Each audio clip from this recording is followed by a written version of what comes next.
red color, his body. Now, red-tailed boas come to us from South America. When they are younger, they are more arboreal, which means they spend a lot of their time in the trees. And then as they get bigger, they just way too much to hang out in the trees all the time, so they do spend more of their time on the ground. Now, they do eat a variety of small mammals.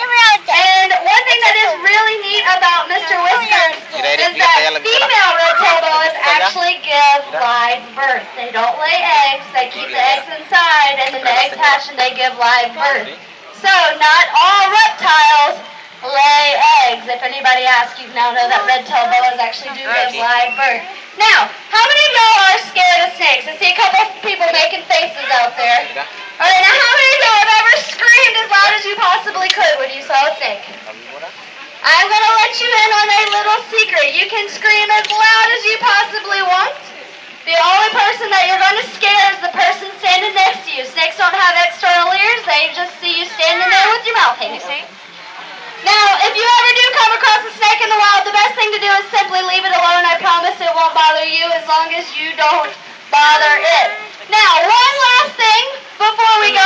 Mr. Whiskers does something really neat with his tongue. What do snakes do with their tongue? Does anybody know? They smell! They smell with their tongue. So we're going to see if we have any snakes in the audience today. Everybody stick out your tongues. It's the only time you don't get in trouble for sticking out your tongue.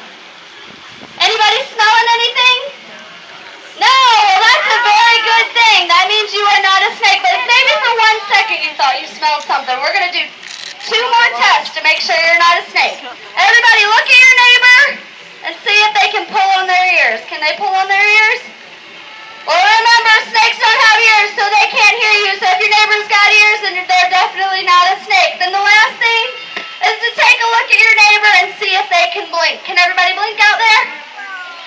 If you can blink, that means you have eyelids, and that means you are not a snake. Snakes don't have eyelids. They just have a clear scale called an eye cap that protects their eye. And the only bad thing about that is snakes sleep with their eyes wide open, so you never know if they're asleep or awake. Now, Whiskers did a really good job. Let's give him a round of stomps.